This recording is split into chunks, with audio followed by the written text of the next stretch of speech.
pa natutulak na luha. Si Rin at Midori, na nakaupo sa tabi, nagpalitan ng tingin ngunit nananatili silang tahimik, pinapayagan siyang maunawaan ang sandali sa kanyang paraan habang nagpapatuloy ang biyahe. Pagdating sa kanilang destinasyon, nagulat si Kenagi habang tinitingnan ang mataas na gusali ng Antay-Paula. Bumati si Midori sa kanya, ipinaliwanag na iilan lamang ang maaaring pumasok sa loob.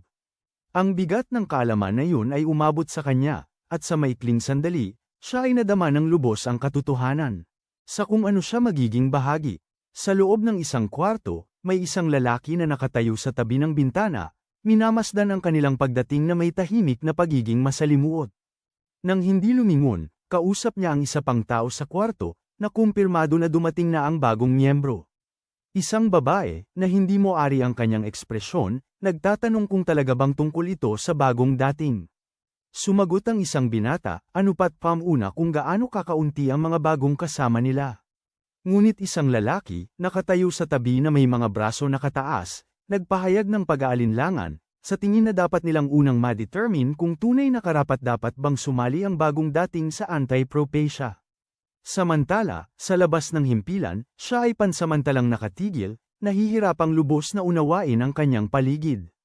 Naglipa na sa kanyang isipan ang mga tanong kung ano nga ba ang unit na Antay-Propecia, at kung maaaring may koneksyon nito sa Ichihara Guild. Nakadama ng kanyang pagkabalisa, kinilala ni Rin ang kawalan ng kaliwanagan at humingi ng paumanhin sa hindi agad pagpapaliwanag. Sinabi niya na hindi niya magawang ihayag ang lahat sa kanyang ina dahil sa kanyang klasipikadong kalikasan, pinagtibay na ito ay isang nangungunang sekretong pambansa. Mas pinamukha sa kanya ang mga salita, mas nangyari kaysa inaasahan. Habang papalapit sila sa gusali, inirerekomenda ni Midori na dalhin muna ang kanyang bagahe sa tahanan. Nag-aalok si Rin ng tulong, ngunit tumanggi siya, pinanindigan na kaya niyang mag-isa. Sa paghahanda niya na magpatuloy, biglang may nagsalitang boses, na nagsasabing maghintay sila. Napagtatampuhan siya ng biglang pangyayari, at habang itinataas ang tingin, nakita niya ang batang lalaki kanina na nakatayo sa itaas nila. Walang pag-aatubili, inihayag ng lalaki na siya ang dapat magpaliwanag ng lahat. Agad siyang sumugod ng malakas na sipa na diretsahang sa kanya. Sa pag-udyok ng kanyang instinto, itinaas niya ang kanyang mga braso upang harangin ang atake, ngunit ang lakas ng sipa ay nagdudurog sa lupa sa ilalim ng kanyang pihit. Ang pagbabangga ay nagpadala ng lindol sa kanyang katawan, ngunit nanatili siyang nakatayo, nagtitiis sa pag-alingan ng kanyang katawan. Mukhang na-impressed ang lalaki, anupat kinilala ang kanyang tibay at nagbigay ng bihirang papuri. Naengganyo, nagdalawang isip siya saglit bago itanong ang kanyang pagkakakilanlan. Walang pag-atubiling umurong ang lalaki, nakatuntong ng walang kalabuan sa lupa bago niyang ipagmamalaki ang kanyang suporta. Si Hanada Hikotaro, isang miyembro ng Anti-Prophecy Unit, at ang kasama niya ay nagpakilala. Ang pagbubunyag ay biglang dumating sa kanya na di inaasahan. Subalit, walang sapat na oras para sa pag-aatubiling. Itinalaga si Hanada na ipaliwanag ang lahat, at kahit hindi pa siya handa, malapit na ang paglantad ng katotohanan. Samantala, walang bahid ng kaba si Midori habang humihingi siya kay Rin ng tsa. Pumayag si Rin at nagbutas ng isang tasa habang nagpapatuloy ang dalawa sa kanilang laban. Tahimik na pinapanood ni Midori ang dalawa, nakatingin ng maingat habang itinanong niya kay Hanada kung bakit sila nag-aaway kahit sila'y magkakasama. Si Hanada, hindi naapektuhan, ipinaliwanag na may dalawang layunin ito: unang, ipakilala ang Anti-Prophecy Unit kay Kenagi, at ikalawa, subukan ang kanyang kakayahan. Ang paliwanag ay nananatili sa isip ni Kenagi, nag-iwan sa kanya ng kawalan ng katiyakan kung anong uri ng pagsusulit ito. Bigla na lang, gumalaw si Hanada ng mabilis at may katiyakang itinapon ang isa pang sipa sa kanya. Agad na tumugon si Kenagi, pinaluwanag ang siko gamit ang parehong bisig gamit ang kanyang dinadidikdik na posisyon. Si Hanada, pa rin sa gitna ng laban, nag-uumpisa ng pangangaral tungkol sa pinagmulan ng Anti-Prophecy Unit. Nakikinig si Kenagi pero nananatiling calm. May pagdududa si Midori na totoong may balak si Hanada na magbigay ng buong paliwanag habang sila'y nag-aaway pa. Habang magpapatuloy ang palitan, tumigil ng sandali si Hanada upang hingi ng pangalan ni Kenagi bago magpatuloy. Agad na nagpakilala bilang Kenagi Manato. Si Midori, habang kalmadong umiinom ng tsa, iniisip kung paanong pinagsubok si Kenagi ng paulit-ulit, una sa akademya, saka sa kanya mismo at maging ng isang S-rank, at ngayon haharap ulit sa isa pang pagsubok. Pamaling si Midori kay Rin at mariing nagtanong kung palagi bang susunod sa mga pagtatasa si Kanagi. Tinanggap ni Rin na may kalmadong mukha na hindi maiiwasan iyon. Sa huli, isang talento si Kanagi na mismong inilapit ni Midori. Patuloy ang mga maniobra ni Hanada, ngunit patuloy namang tinatanggi ni Kanagi gamit ang kanyang mga kamay, na walang pag-aalinlangan. Sa isang punto, nagtanong si Hanada, ano raw ang tungkulin ng isang mangangaso? Agad na sumagot si Kanagi, na ang tungkulin ng isang mangangaso ay alisin ang mga halimaw na lumalabas mula sa mga butas sa dimensyon. Nagbigay ng papuri si Hanada, nag-thumbs up siya, na nagpapatibay na tama ang kanyang sagot. Tinutulad niya ang papel sa pest control, isang simple ngunit seryosong analogy. Tapos, bigla na lang bumagsak si Hanada sa sahig, na nagbabago ang usapan sa isang bagong tanong. Tinanong niya si Kanagi tungkol sa iba pang panganib na naroroon sa labas ng mga dimensional cracks. Biglang na-surprise si Kanagi sa tanong. Nagdalawang isip siya bago tanungin si Hanada kung ano ang ibig sabihin niya sa iba pang panganib. Medyo umitim ang mukha ni Hanada habang ipinaliwanag na hinaharap ng daigdig ang mga panganib na mas masahol pa sa dala ng dimensional cracks. Ibinabahagi niya ang nakakatakot na mga pangyayari, ang riot sa 10,000 Demons Castle ng 10 taon na ang nakararaan, at ang malaking outbreak sa Kyushu 5 taon na ang nakalilipas. Kaagad nakilala ni Kanagi ito bilang malalaking aksidente na dulot ng dimensional breaks, mga sakuna na nag-iwan ng matagalang pinsala. Bago pa siya makapagtalak, biglang sumugod si Hanada sa kanya. Tumanggap naman ng instinct si Kanagi at itinaas ang kanyang mga bisig sa depensa, nagawa niyang pigilan ang atake. Gayunpaman, sa lakas pa, nagpapahalaga si Hanada sa tapang ni Kanagi, pinupuri siya sa wastong pag-alala sa mga pampublikong kaalaman ng mga nakaraang kalamidad.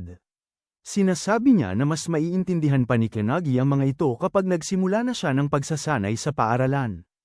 Habang humuhupas si Kanagi, patuloy na mahinahon ang paghinga niya. Kaunti lang ang panahon para reaksyonan niya nang biglang lumitaw si Hanada sa itaas niya ng grabeng bilis. Walang pagkakataon para mag-isip. Nang bumagsak na ang paa ni Hanada, nagbabalangkas na agad ng sunod-sunod na aksyon. Sumugod si Kanagi palabas sa daan sa right moments, napilitan siyang ilihis ang sarili habang humahampas na ang paa ni Hanada sa lupa. Sa halip na siya, ang isang malapit na puno ang tinamaan, nahati ng malinis sa dalawa.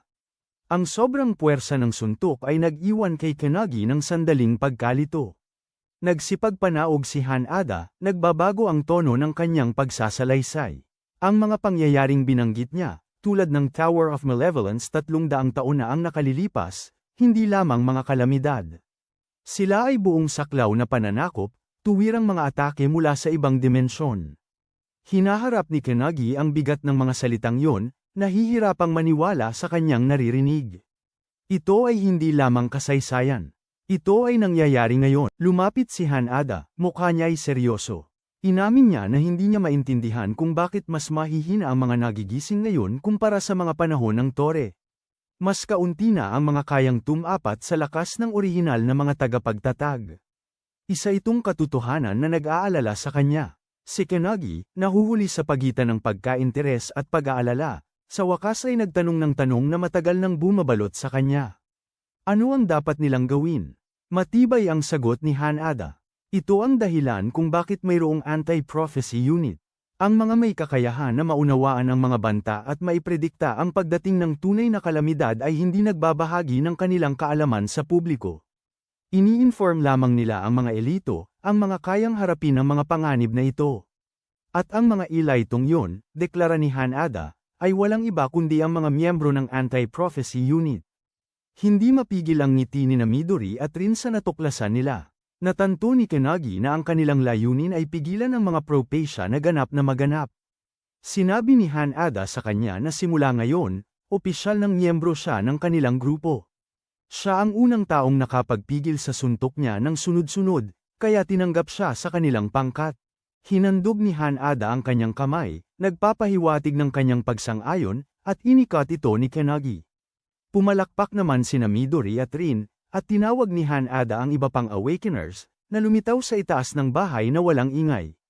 Tinanong ni Hanada ang kanilang gagawin, ngunit tanging tumingin lamang sila sa kanya at biglang nawala, na ikinagulat ni Kanagi. Sinabi ni Midori na parang mga kontrabida sila sa paglaho nila, ngunit umiling lang si Hanada, nagpapahiwatig na gusto lang nilang makita ang lahat sa kanilang sarili. Lumapit si Hanada kay Midori, hinihiling na ipagkatiwala sa kanya, at sumunod lang si Midori, lumisan. Pagkatapos ay tinulungan ni Hanada si Kanagi sa kanyang mga gamit, nag-aalok na ipakita ito sa kanyang silid sa dormitoryo, na pinasalamatan naman ni Kanagi. Sa gabi, habang naglalagay siya ng kanyang gamit sa silid, hindi mapigilan ni Kanagi na maisip ang kahalagahan ng samahan kung saan siya naging bahagi, isang samahan na nakatuon sa pagtugon sa mga hula sa kanilang mundo. Iniisip niya kung ang mga tagapagtatag ay nakaharap din sa parehong krisis noong panahon ng Tore, at kung siya ngayon ay lumalaban sa isang bagay na naunang iniulat. Napuno ng pag-aalala ang kanyang isipan, ngunit biglang may nagsalita. Nagmamungkahi na gamitin na lang ang pangkaraniwang mga salita. Nagtakas si Kanagi nang biglang humarap sa kanya si Hanoki at ang iba pang mga tagapagtatag. Agad siyang humingi ng paumanhin sa hindi pag-uusap sa kanila noon pa man, ngunit mariin siyang pinapaliwanag ni Hanoki na sila ay nagdesisyon na. Bilang mga tagapagtatag, napagpasyahan nilang i-train siya upang maging pinakamalakas na awakener, katulad ni Midori. Sa tulong nila, maaari niyang maging pinakamalakas na awakener sa kasaysayan, isa sa kanilang mga alagad. Namangha si Kanagi at nagtanong kung talagang nais nila siyang maging alagad. Tumango si Hanoki at pumayag, ngunit may kaba sa kanyang sinabi na maganda ang ideya, ngunit nagbibiro si Hanoki na magdudulot ito ng isang uri ng labanan sa pagitan nila. Sobrang nag-aalala si Kanagi at nananawagan na huwag silang mag-away dahil sa kanya. Ipinaliwanag ni Hanoki na nag-umpisang ganun ang lahat, pero matapos nilang masusing obserbahan si Kanagi, nagbago ng isip ang mga tagapagtatag. Sa halip na gamitin ang kanyang katawan para sa sariling kapakanan, mas nakakaintriga para sa kanila ang ideya na i-train siya. Ibinalita ni Hanoki na nang matalo ni Kanagi ang gumagamit ng lason, nakopya niya ang lahat ng kanilang galaw, kahit hindi niya ito maaaring gawin sa parehong antas ng husay. Gayunpaman, natutunan ni Kanagi ang paggamit nun. Sa madaling paraan, ipinaliwanag ni Hanoki kay Kanagi ang kahalagahan ng tagumpay nito, at tinukoy na posible ito dahil sa crest ng kawalan. Ngunit higit sa lahat, ito ay ang kanyang bilis sa pag-aaral ang nagpapastand out sa kanya. Sinabi ni Hanoki na mas malakas ang kakayahan niyang ito kaysa sa anumang talento ng mga founders. Habang nagsasalita si Hanoki, nararamdaman ni Kanagi ang mga luha na pumapatak sa kanyang mga mata. Nalaala niya ang mga mukha ng pagkadismaya mula sa kanyang mga dating guro, yaong mga taong nagsabing tila'y walang talento siya. Hanggang sa sandali na ito, wala pang may inaasahan sa kanya. Lahat ay parang isang panaginip, lalo na noong trinato siyang parang basura at lagi siyang binubuli dahil sa 3 beses niyang pagkabigo sa Hunter's Qualification Test. Naalala niya ang tawa ng kanyang mga kaklase, ang kanilang pang-aapak sa kanya at pag-udyok na sumuko na. Madalas na nakakalimutan ang kanyang pangalan, nawawala sa damuhan, dahil wala namang nag-aalala na alalahanin ito. Walang may tiwala sa kanyang kinabukasan, at nasanay na siyang hindi pinapansin. Subalit ngayon, kinikilala siya ng 2 kilalang personalidad, sina Midori at Hanoki. Ang ideya ng ganitong pagtanggap ay nagpaparamdam sa kanya ng pag-aalinlangan, nagtatanong kung dapat ba siyang paniniwalaan. Karapat-dapat siya sa bagong kaligayahan na ito. Sa ilang panahon, hinangaan na niya sila mula sa malayo, hindi man lang umaasang magtitiwala sila sa kanya. Si Hanoki, napansin ang kanyang reaksyon, lumapit sa kanya ng may ngiti sa mukha at inilapit ang kanyang kamay sa kanyang balikat, pinapakalmahin siya na huwag hayaang sumalanta sa kanyang damdamin. Dito lumitaw na kanilang mga kaluluwa ang nananahan sa kanya, lalo na habang siya ay natutulog.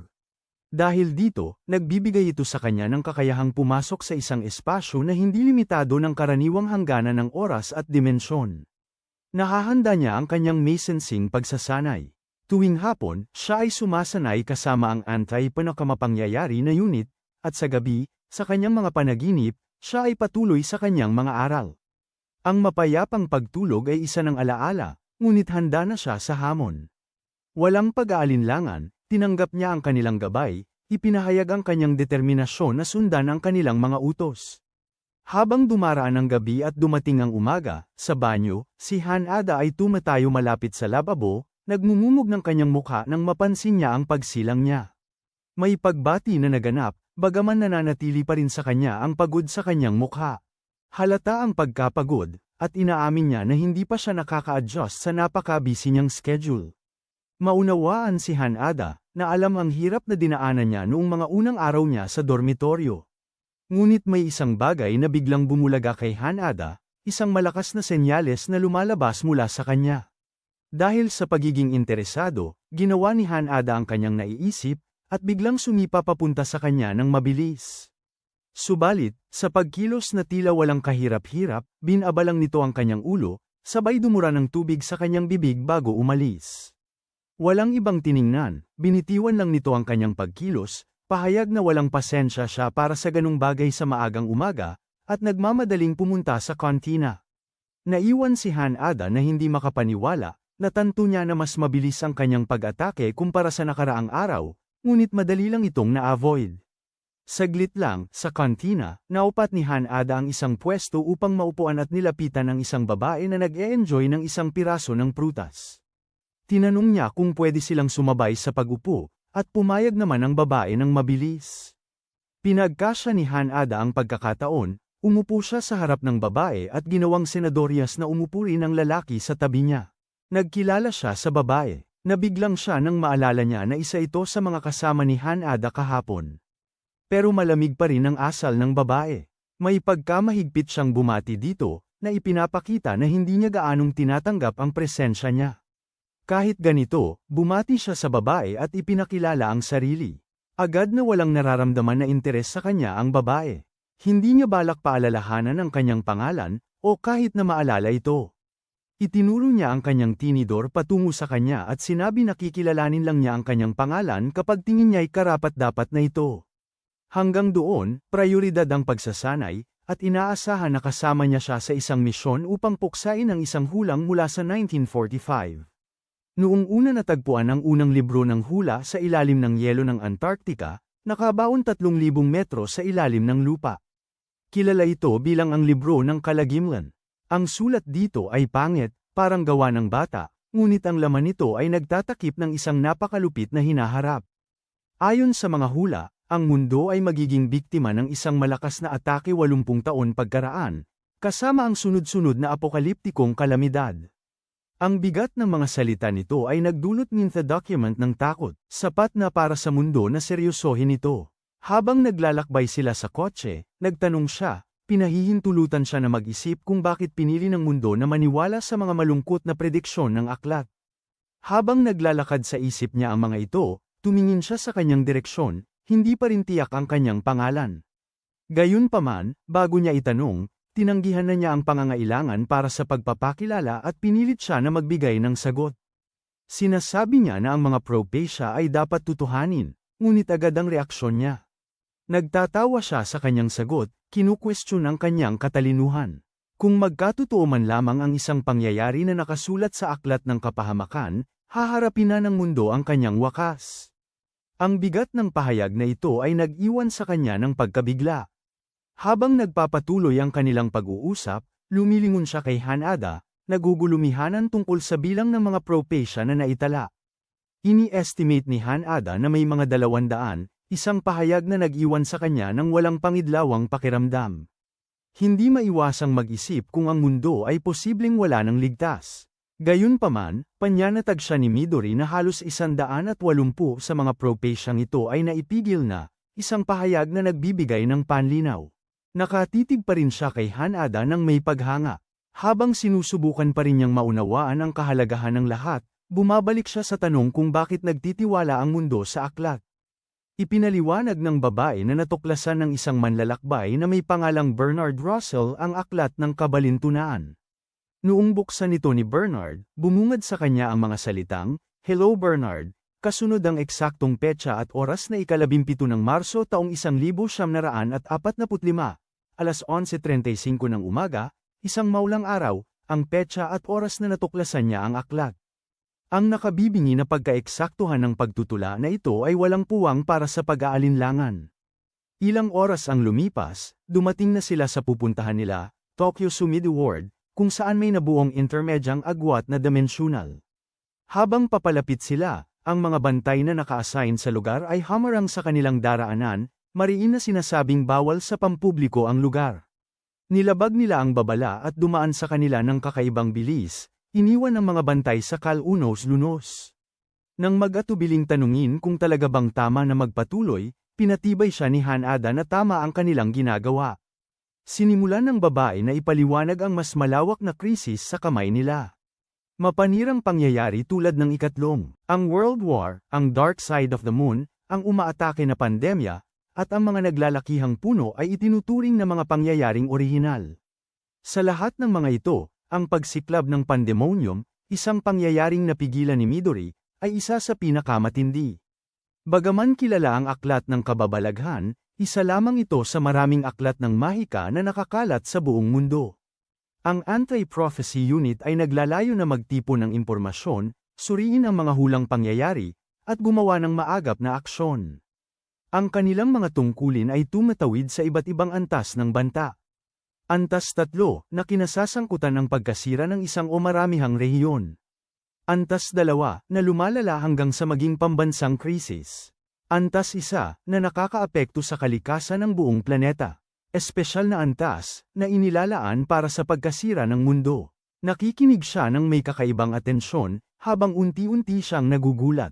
Sa pagmamadali sa kanyang boses, tinanong niya kung sila na lamang ba ngayon ang magiging responsable sa mga misyong ito. Ang babae, hindi naapektuhan, ay tumiyesa na ang gayong mga tungkulin ay natural na bahagi ng pagiging kasapi sa Anti-Prophecy Unit. Hindi nagtagal, si Kasaragi, ang kanyang koponan ay nakita silang tumatawid sa dilaw na pahintulot at agad na harapin sila. Iniisip na sibilyan sila, binalaan ni Kasaragi na umatras, ipinaliwanag ang panganib ng kanilang lokasyon. Ngunit binaliwala niya ang kanyang mga alalahanin, sinasabi na ang pangyayaring ito ngayon ay isang pangyayari ng antas 3.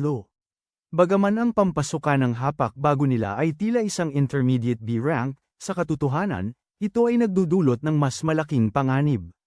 Isang kalamidad ng antas 3, may codename na Dilaw na Journal, siya ay tiyak na ang pampasukan ay lalawak pa, at parang taimtim, ito ay nagsisimula ng lalawak ng mabilis.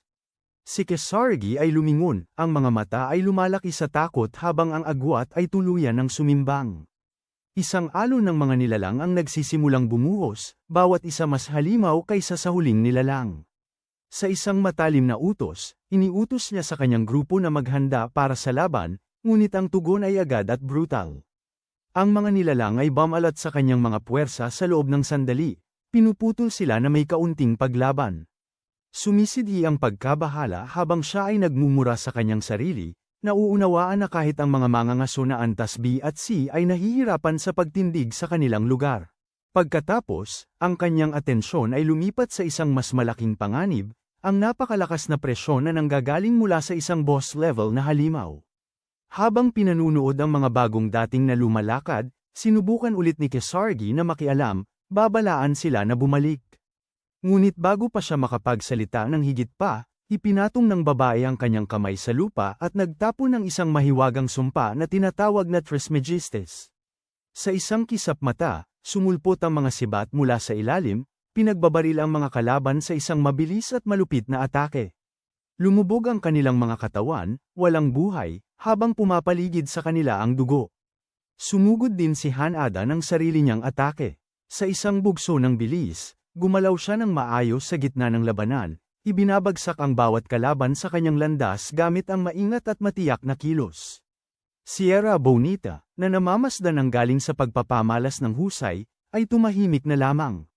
Palaging iniisip niya ang kanyang sarili bilang isang matapang na S-rank na hunter, ngunit malayo at higit pang mahusay ang mga taong ito sa kanya. Hindi niya maunawaan kung sino sila o saan sila nanggaling. Pagkatapos, lumapit ang babae kay Kasaragi at, na may tiyak na sigasig, nag-utos sa kanya na umatras. Sa kanilang pananaw, siya ang sibilyan sa sitwasyong ito. Dahan-dahan na bumababa ang tingin ni Kasaragi sa kanyang kamay, kung saan may simbolo na iniwan sa kanyang balat. Napalitan ito ng tunay na kahulugan sa kanyang mukha.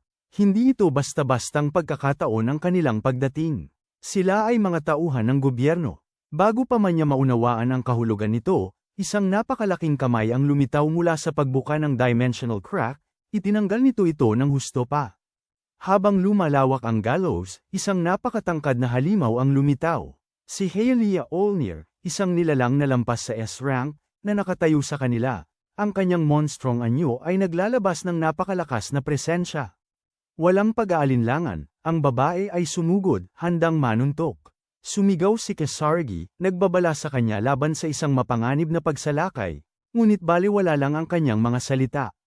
Magkasama silang sumugod, hindi nangangamba sa harap ng panganib na kanilang kinakaharap.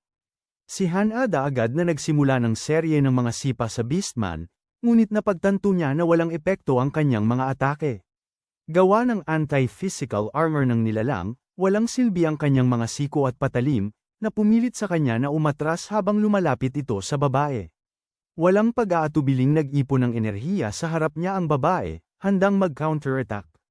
Gayunpaman, bago pa man siya makapag-react, biglang nagpakita si Kenagi sa pagitan nila. Nakakamtan ni Hanada ang pag-atake ng Beastman gamit lamang ang kanyang mga walang sandata.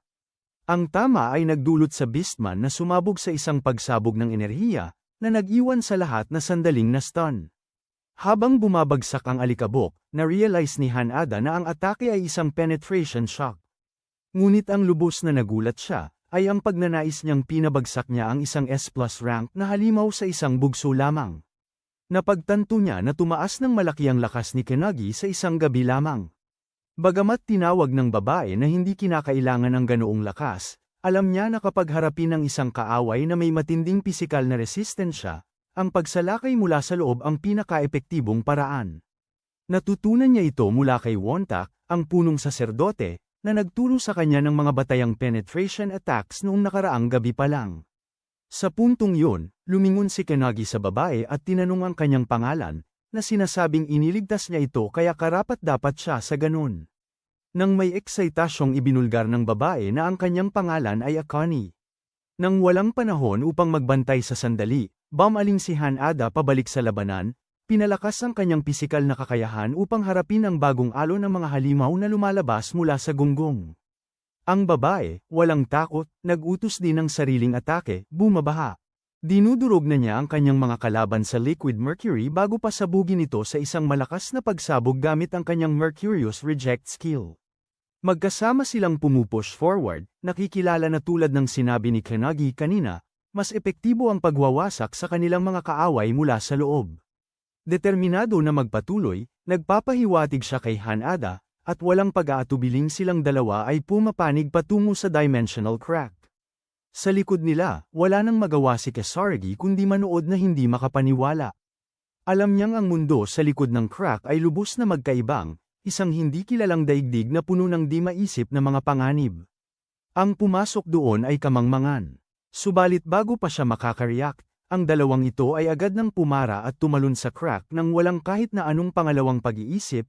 Iniwan siya na napaliligiran ng mga patay na katawan ng mga halimaw sa A-rank.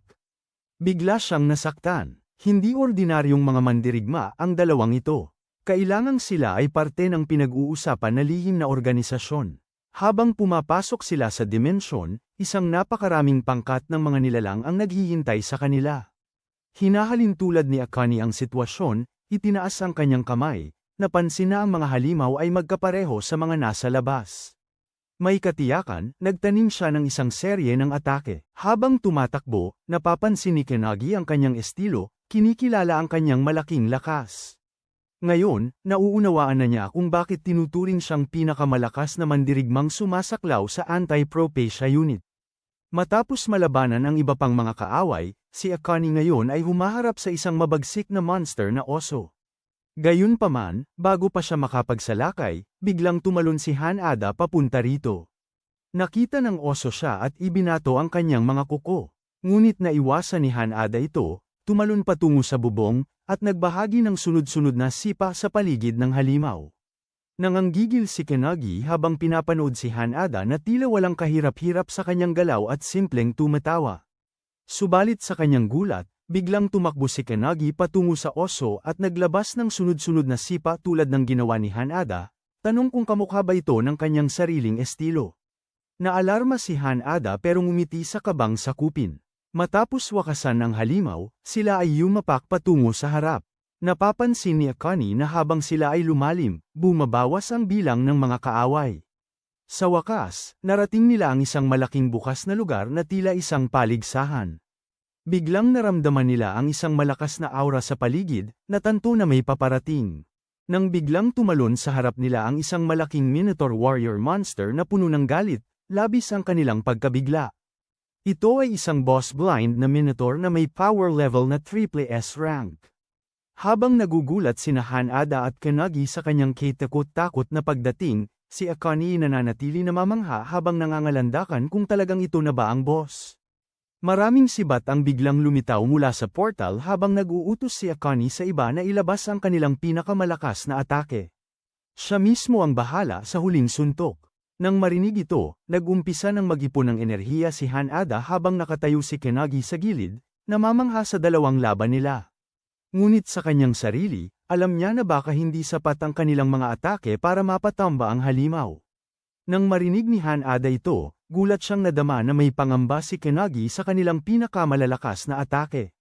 Kahit na binabato ng mga mahika ang halimaw, bumabalibag ito ng kanyang malaking sandata, lumilikha ng isang lalim na butas sa lupa at nagpapadala ng malakas na alon ng shock sa buong arena. Sa pagkakalagom ng alikabok, nagulat silang makitang ang halimaw ay nananatiling walang gallows, kahit pa sa kanilang pinakamalakas na siko. Handa na ang grupo para sa kanilang sariling-sarili. Sa paghahanda para sa labanan, bigla na lamang marinig ni Kanagi ang isang taong nagpupuri sa galing ni Akane. Nakakilala siya sa boses na ito. Ito ay galing sa espiritu ng tagapagtatag niya, si Kilik. Si Kilik, isang alchemista, ay nagpahayag ng pag-aalala na baka masayang ang galing ni Akane, kahit na siya ay may kalinisan, kahusayan, at napakalakas, sa pagkamatay sa murang edad sa labang ito. Ayon kay Kilik, ginawa ni Akane ang lahat ng kaya niya, subalit ang Minotaur ay nasa isang mas mataas na antas ng lakas. Ini-underestimate niya ang pisikal na resistensya ng halimaw na nasa 100%. Nababahala na si Kanagi, kaya tinanong niya si Kilik kung ano ang dapat niyang gawin, ngunit tanging tumawa lamang si Kilik. Samantala, nahihirapan naman sina Hanada at Akane sa pakikipaglaban sa halimaw, nauunawaan nila na dapat sana ay may dala silang isang eksperto sa mahika. Nakatingin si Akane kay Kanagi at nagulat siya sa kakaibang enerhiya na lumalabas mula sa katawan nito. Ibinigay ni Kanagi ang kontrol ng kanyang katawan kay Kilik, na nagtapo ng kanyang malakas na spell na Mercurius sa mga binti ng halimaw. Ito ay nagyelo at iniwan ng hindi makagalaw ang ibaba nitong katawan, na nagdulot ng pagkabigla kay Akane. Siya ay nagulat hindi lamang sa paggamit ni Kanagi ng parehong taglay ang parehong kakayahan ni Kanagi ngunit ginamit ito upang epektibong maparalisa ang halimaw, tinitingnan ni Kilik, na ngayoy kumokontrol sa katawan ni Kanagi, si Akane ng seryoso at tinawag siyang Hanggal. Pinagalitan niya ito dahil sa kakulangan ng pagiging malikhain sa kanyang kasanayan, sinasabing kailangan pa niyang matutunang manipulahin ang mga sangkap sa tatlong magkakaibang anyo upang tunay na maging isang alchemista. Habang nagsasalita si Kilik, pinupuno niya ng mercury ang buong katawan ng Minotaur. Habang nagsisimulang tumulo ang likidong metal mula sa bibig ng halimaw, isinagawa niya ang isang kumukulong sumpa. Mabilis na uminit ang mercury sa loob ng halimaw, kumukulo mula sa loob, at ang nakal-alasong usok nito ay kumalat sa arena, nagpapahirap sa iba na huminga.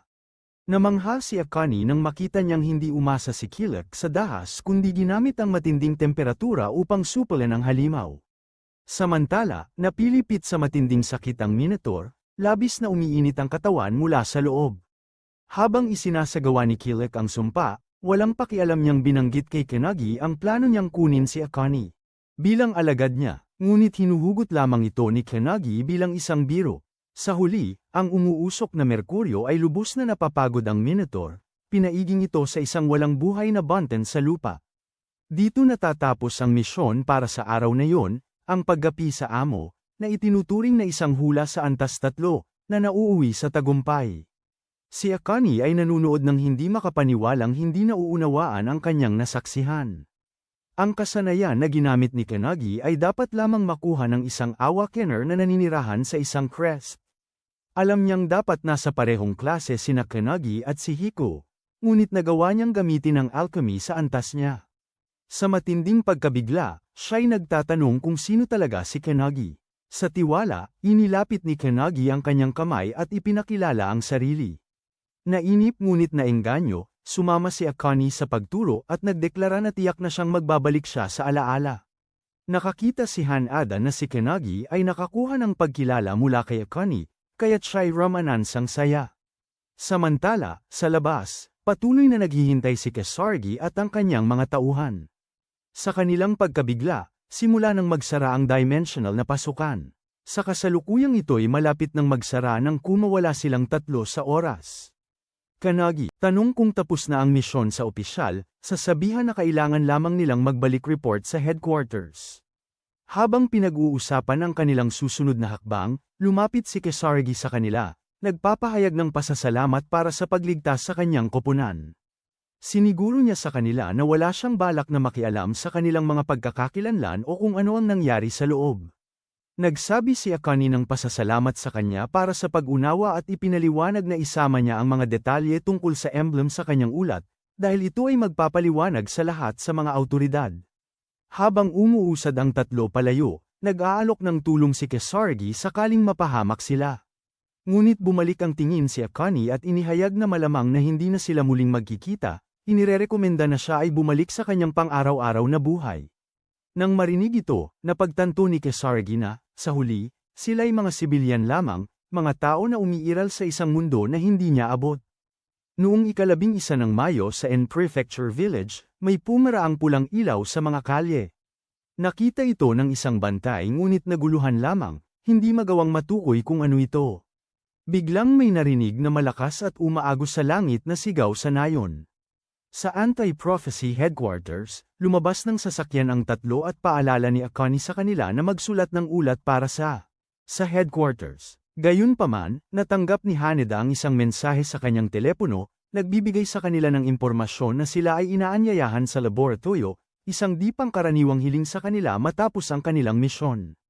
Napangiti, sila ay nagtungo sa Anti-Propacia HQ Lab, kung saan ay may dalawang individual nang naghihintay para sa kanila. Isa ay nasa entablado, habang ang isa ay nakaupo sa mga upuan at, sa isang mapang-utos na tono, binanggit na si Akane ay medyo natagalan para tapusin ang isang pangatlong antas ng kalamidad. Agad na nakilala ni Kanagi ang lalaki na may marsikyong buhok mula sa nakaraan. Galit si Akane sa kanyang pagmamataas, na iniinis na parabang siya ay isang pinuno kahit na siya ay hindi. Agad sumali si Haneda, sumasabing subukan ipamungahing nasa sapawan ng lumiliyab na tensyon, at nagtatanong kung ano ang kailangan ni Direktor Kurihara mula sa kanila. Ang lalaking nasa entablado ay wala nang iba kundi ang direktor. At habang lahat ay tumatahimik, inipaturo niya ang isang video na ipinadala ng koponan ng Anal ISIS. Ipinakita sa video ang nagliliyab na pulang nag-uumapoy na piraso ng uling, na ayon sa direktor, ay isang grimoire ng Propacia. Ipinaliwanag niya na ito'y natagpuan sa isang bulkan-ikong rehiyon at naipagpatuloy ang pag-analisisa dito mula noon. Si Kanagi ay nagtataka kung posible bang may libot ang isang grimoire na nasa ganitong kalagayan.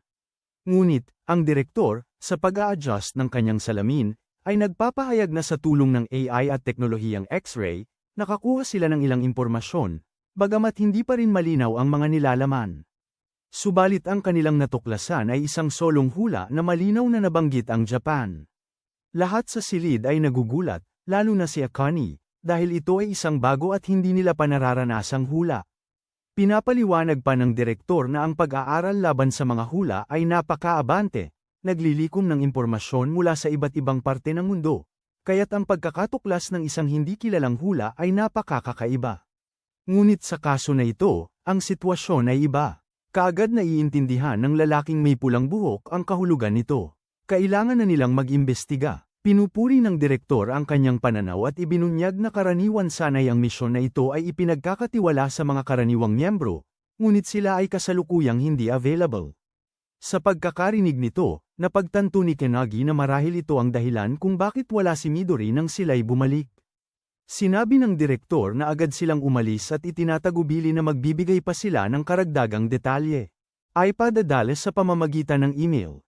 Gulat na gulat si Kanagi na natanggap nila agad ang isa pang misyon. ngunit sinabi lang ng lalaking may kulay pulang buhok na masasanay din siya roon. Sa pagdama ng pag-aalala, kinakap ni Kenagi ang kanyang mga kamao, habang unti-unting nagsisimulang magtamaw ng katiyakan. Sa pagkakataong ito, maaaring talagang nasa bingit ng panganib ang kapalaran ng mundo.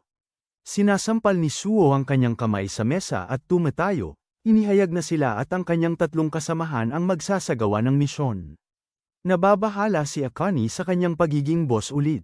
Habang umalis sila, binigyan sila ng direktor ng isang huling babala, payo na maging maingat dahil hindi tiyak ang kalupitan ng misyon.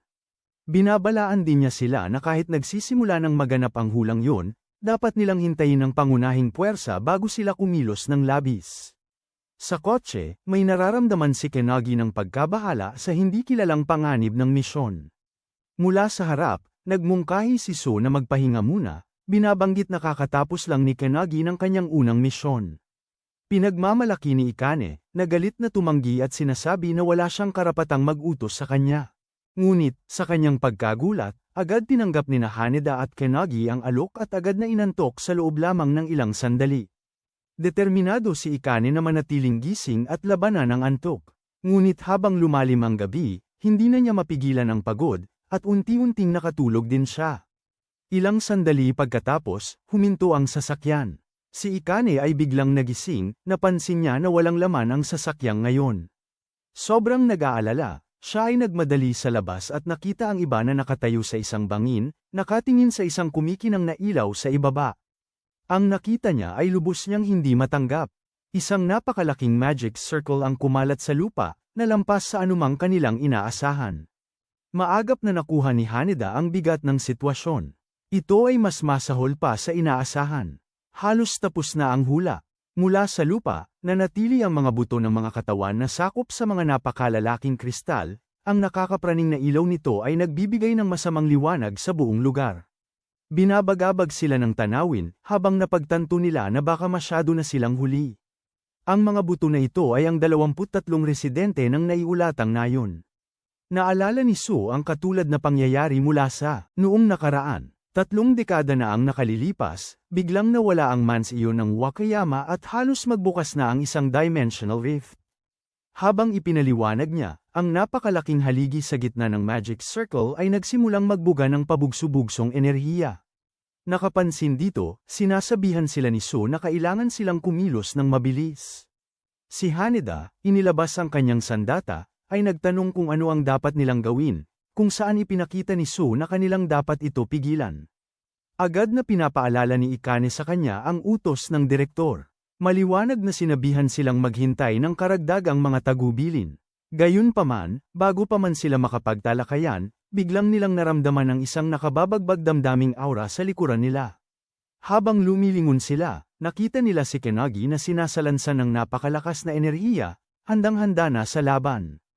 Kaagad nilang napagtanto na mas matindi ang lakas na nararamdaman ni Kenagi ngayon. Sa kabila nito, nananatiling walang preokupasyon si Su.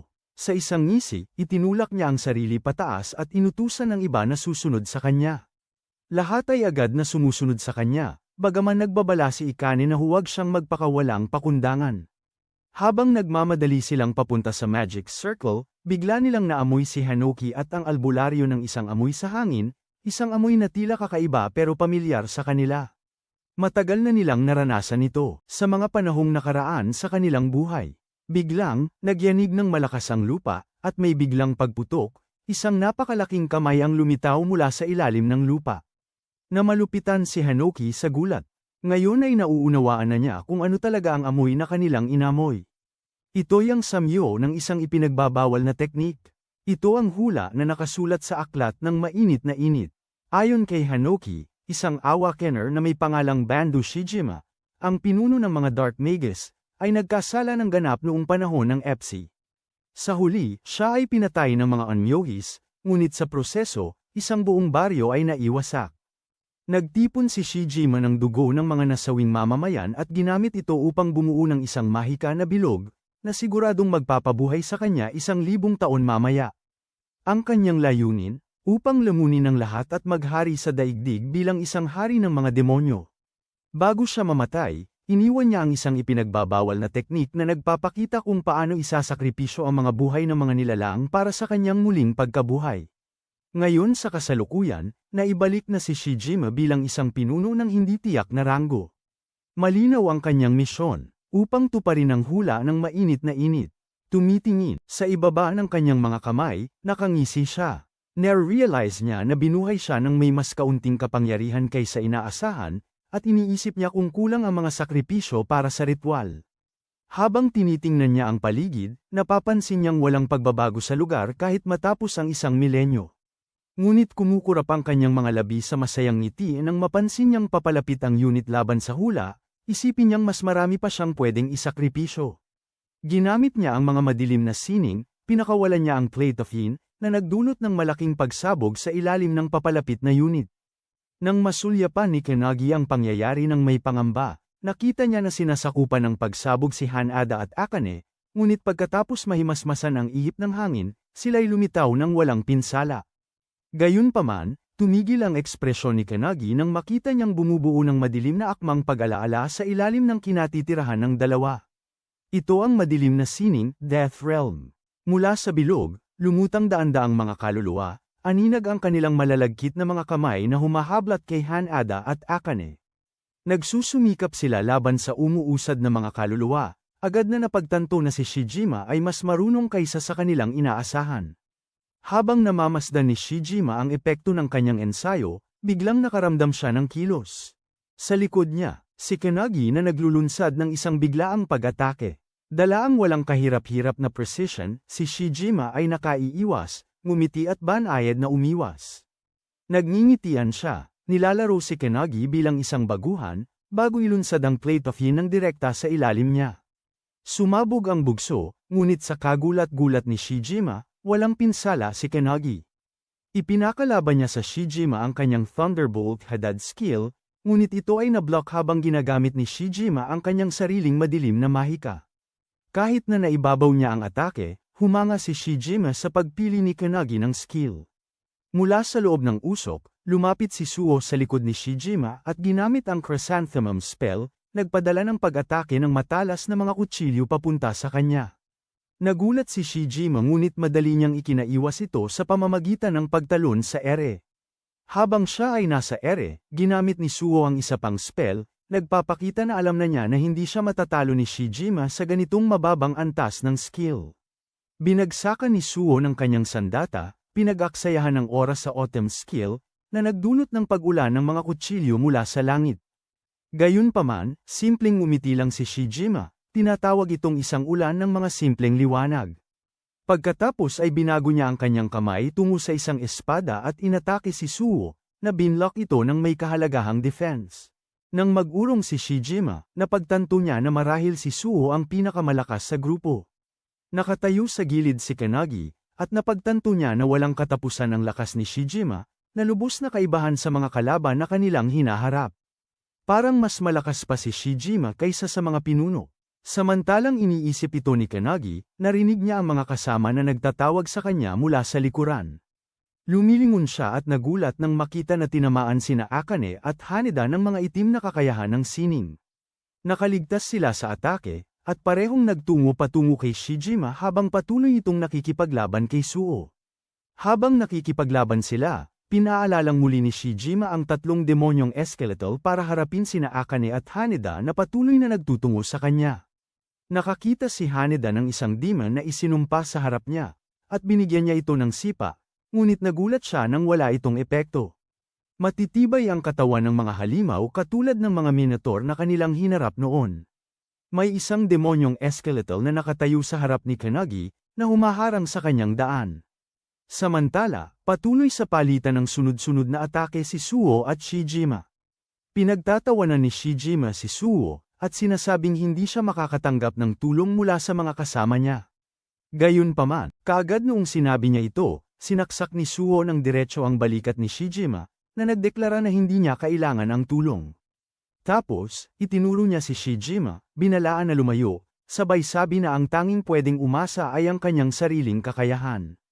Nililinis ni Shijima ang dugo mula sa sugat, nagsisimulang magsigawan ng may pagkasirado, sinasabing hindi rin niya kailangan ng sinuman at lulunukin niya ang lahat.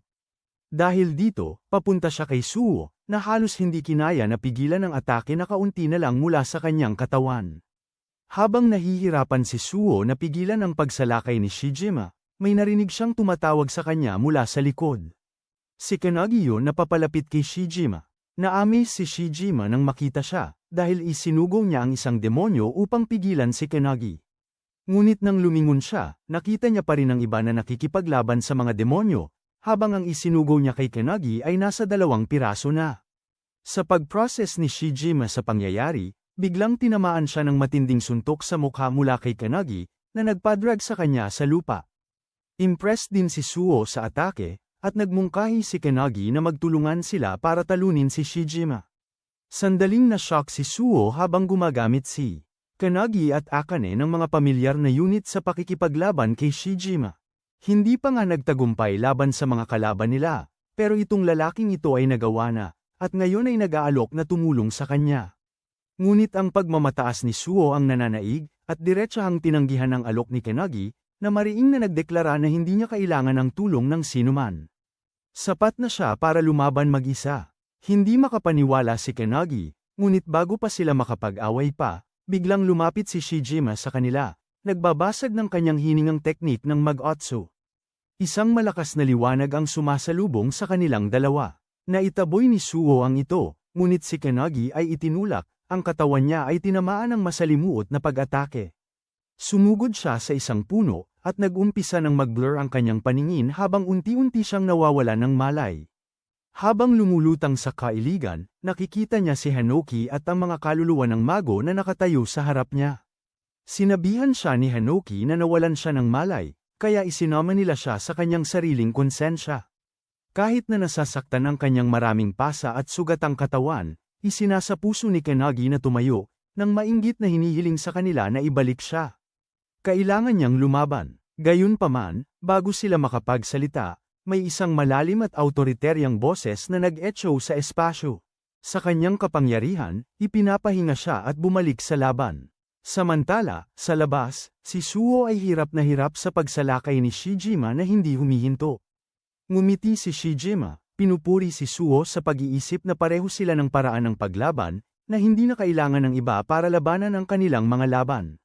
Sa isang nakakatakot na ngiti at ang walang kasawiang pagnanasa na lamunin ng lahat, isinalaysay ni Shijima ang kanyang kapangyarihan sa susunod niyang pag-atake, pamapalo ng may malakas na puwersa kaya ang kanyang patalim ay nasirang magkalava.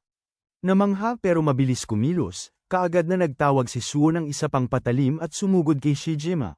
Ngunit napa-eskapo ito ng kalaban ng walang kahirap-hirap, yumuyuko ng paurong na parang natural na kakayahang likhain. Mukhang lalong natutuwa si Shijima habang patuloy na nahihirapan si Suo. Sa espiritual na kalupaan, nanunood si Kanagi sa anyo ng kanyang espiritu habang ang laban ay nagaganap. Si Shijima ay mas malakas kaysa kanino man doon. Sinabi ni Hanoki na ito ay labis ng higit sa kakayahan ni Kanagi.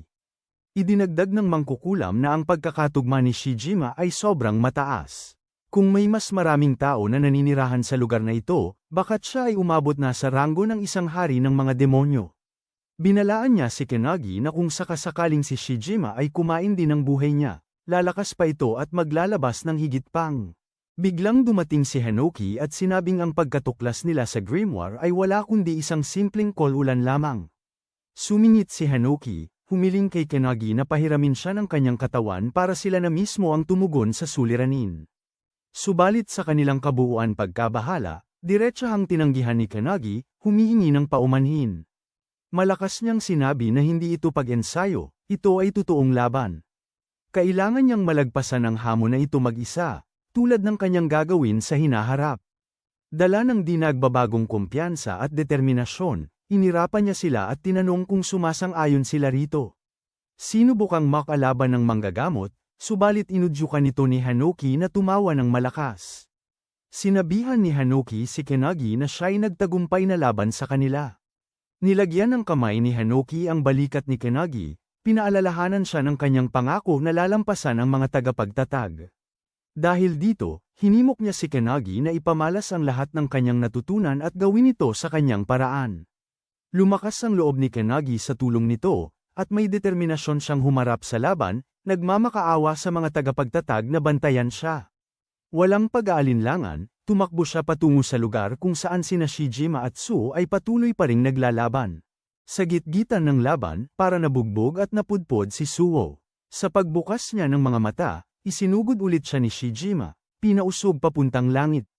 Habang nasa ere, naghandang muli si Shijima na ilabas ang huling suntok upang tapusin siya. Ngunit habang si Suo ay naghihintay sa pagtama, biglang kumuha sa kanya sa ere ang isang tao. Kinuha ni Kanagi ang katawan at espada ni Suo habang nasa ere. Sa ere, ang ating batang lalaki ay dinampot ang espada ni Suo, at sa mabilis na galaw, itinapon siya patungo sa lupa, malayo sa paparating na mahigpit na beam ng kapangyarihan mula kay Shijima. Mahigpit na tumama si Suo sa lupa, at ibinalik ni Shijima ang atensyon niya kay Kanagi na nasa ere.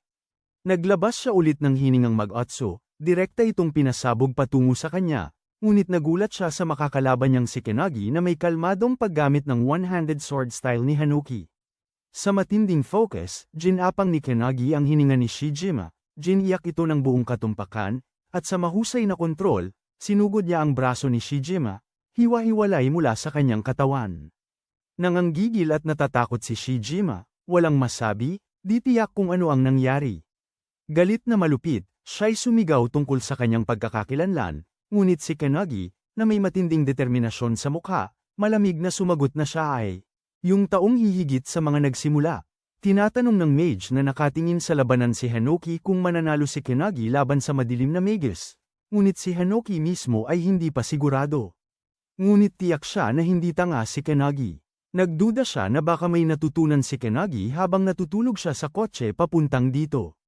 Napapalawak ang ngiti sa mukha ni Hanoki, habang iniisip kung mayroon itong nauunawaan na higit pa sa kanyang sariling katalinuhan. Si Suo, na nakatingin kay Kanagi na gumagalaw ng may kabisa at kagandahan, ay hindi naman nagugulat. 2 sandali lamang ang nakalipas, tinanggihan pa niya ang tulong ni Kanagi, ngunit ngayon ang tulong mismo ang negal iligtas sa kanyang buhay. Samantala, patuloy na tumatama si Kanagi kay Shijima, na pinipilit nitong mag-teleport pabalik at mag-counter gamit ang kanyang dark art skill, Pomegranate.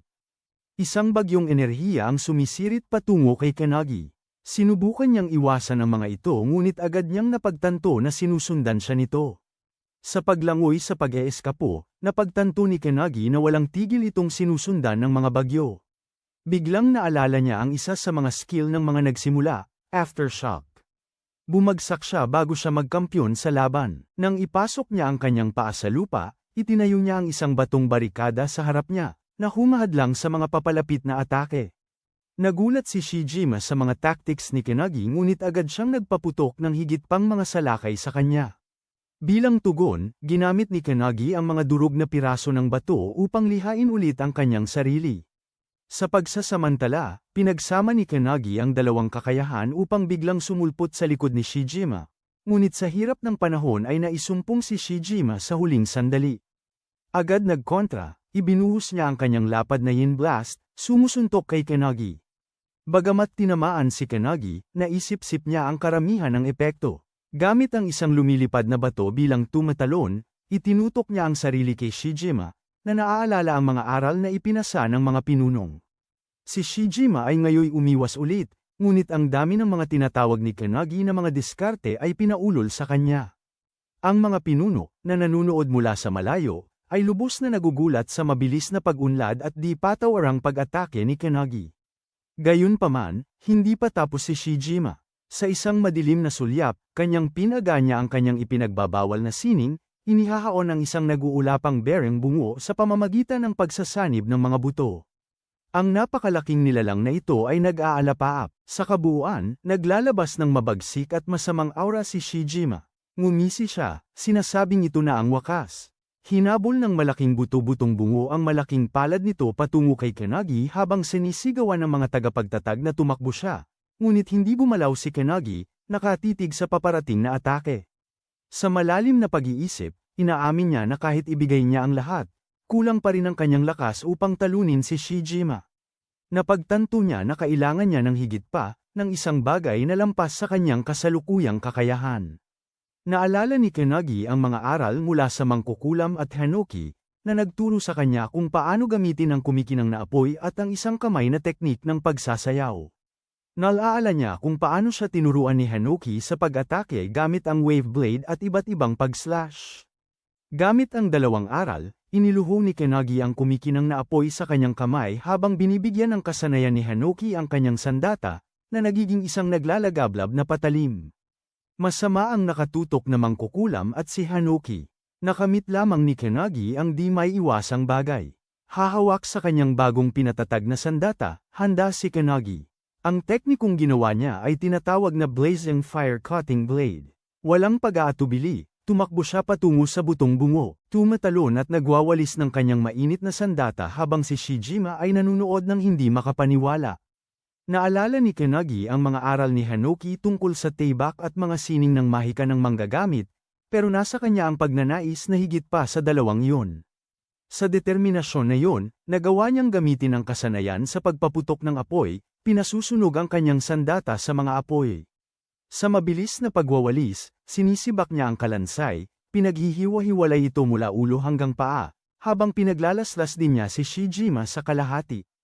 Lahat ay nagulat sa tagumpay na ito, sa pagsasama ng dalawang sining ng mahika sa ganung paraan. Labis na nagtaka ang pinuno ng alchemista, tinawag si Kenagi na isang irregular dahil sa kakayahan nitong magpalit at maghalo ng iba't ibang uri ng sining. Hindi inaasahan niya na kayang magtagpong maging ganoon ang kakayahan ni Kenagi, at may kanyang hinanakit na baka may higit pang potensyal na taglay si Kenagi. Biglang nawala ang alchemista, iniwan si Hanoki na labis na gulat. Nakarinig ang manggagamit ng kanyang mga salita, sumasang-ayon, na pagtanto na maaaring sila ay nagkamali sa pagmamahalap ng kakayahan ni Kenagi. Ngayon ay may halong pangamba siya, nagtatanong kung matalino ba na itaas ang isang katulad niya. Gayunpaman, labis na natutuwa si Hanoki sa kapangyarihan ni Kenagi at handa siyang makita kung gaano kalayo ito mararating. Nang magland si Kenagi sa lupa, pagod, nagulat siya nang makita si Shijima, nakalahati ang katawan dahil sa pagputol, unti-unting nabubuhay muli mula sa sariling dugo. Galit na galit, sumangot si Shijima na kung tinamaan sana ang kanyang ulo ng atake, baka siya'y namatay. Pinagbubuhusan niya ng madilim na enerhiya. Bumubuo siya ng isang death ball, na nagpanunumpa na tapusin niya ang lahat ng ito sa kanyang sarili. Ngunit habang siya'y nagsasalita, biglang nagsalaksak si Su at pinutol ang leeg ni Shijima mula sa likod. Isang malupit na pagkabigla para sa huli. Sa pagbagsak ng kanyang katawan, kinuha ni Suho si Kenagi, na nahimatay. Habang hawak-hawak siya, naalala ni Su ang isang kahit malayong alaala. Isang gabi, dinala siya ng kanyang nakatatandang kapatid ng parehong paraan. Maamag na gabi sa ilalim ng tulay, may nagtatabing snow sa lupa. Pangakuan siya ng kanyang kapatid na maghahanap ng pagkain para sa kanila kinabukasan. Sa paglagay ni Su sa pagtulog, narinig nila ang mga sigaw sa ibabaw ng tulay ng isang malaking prosesyon. Ang iba'y nagdiriwang habang silang dalaway nagyayakap sa lamig, tiyan walang laman.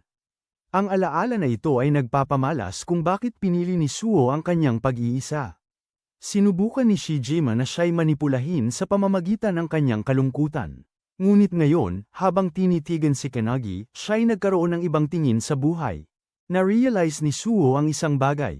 Hindi siya tunay na nag-iisa, at kahit na kung ganoon nga, kaya niyang tiisin.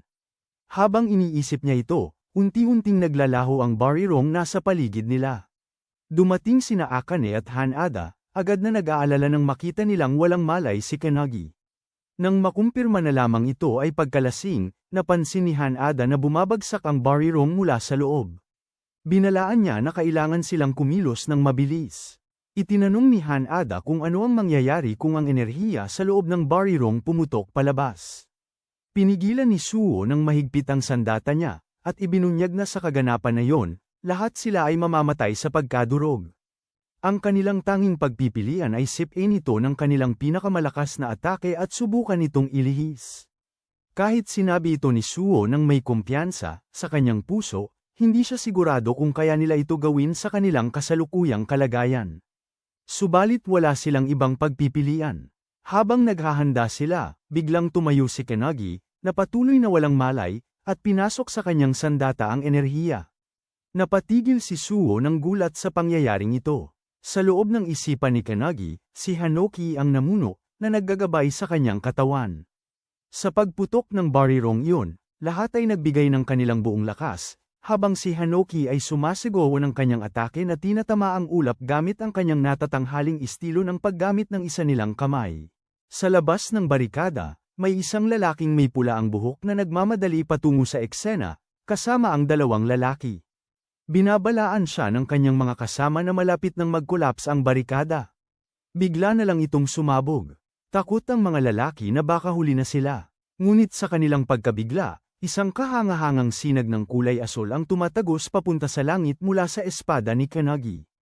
Nakatunganga si lalaking may pula ang buhok, kahalintulad ng pagkilala sa ilaw bilang isang kumpletong diskarte ng espada, walang pag-aalinlangan. Ang pangalan niya ay Sumikoto, puno ng anti-propecia unit. Habang namamasid ang tagpo sa harap niya, nagtataka siya kung kani-kanyang obra ang gumawa nito. Makalipas ang ilang sandali, habang naglalayag sa ibabaw ng pero ang eroplano, si Midori ay kausap si Makoto, namamangha na ang bagong miyembro ay nakapigil sa di kilalang propecia. Samantalang sa hapon, si Makoto, patuloy sa pag-uusap, ay humaharap sa isang propecia ng rango 1, na ayon sa kanya, ay nasa mas mataas na antas kaysa sa mga naranasan nila dati. Si Midori, sa halip na sumakay sa eroplano, ay umuupo sa ibabaw nito, ngiti habang iniisip kung gaano karami ang lumago ng anti-propecia unit, kahit hindi siya personal na naruroon upang makita ito. Ngunit biglang nawala ang kasiyahan niya nang ipakilala ni Makoto na si Kanagi ang pangunahing miyembro na pinigilan ng hula, si Kanagi na kasama lang sa koponan 2 araw na ang nakararaan. Stunned, hinahanap ni Makoto kung sino talaga siya. Walang atubiling sinabi ni Midori na si Kanagi ang taong tutugan sa lahat ng hula. Matagal na nilang inaasahan ang kanyang pagdating. May halong excitement sa kanya, parang siya ang matagal na nilang hinintay. Nagdududa si Makoto sa mataas na expectation, binabaliwala kung karapat-dapat nga siya sa kanilang paniniwala. Pinakiusapan siya na tingnan na lang ng kanyang sarili. Binago ni Makoto ang usapan, pinauwi si Midori. Kailangan siya sa laban dahil mahirap pala ang kalaban kung wala siya. Natawa si Midori, nagbigay ng paumanhin bago mag-focus sa ibang bagay. Samantalang humahabol si Rin, may kahalagahan sa kanyang boses habang nag-uusap tungkol sa isang malaking hula na nagkakatotoo na. Napakalaking kaaway, isang super-ranked na hula, ang koponan ng kamatayan. Nakaka-infect, ishtem. Habang nagmamadali ang halimaw patungo sa kanya, sinabihan ni Midori si Makoto na magtiyaga, sinisiguro sa kanya na matatapos niya agad ito. Walang pag-aatubili, iniabot niya ang kanyang kamay at pinalaya ang banal na bagyo. Sa mismong sandali na yon, sa isang ward ng ospital, biglang nagdilat ang mga mata ni Kanagi.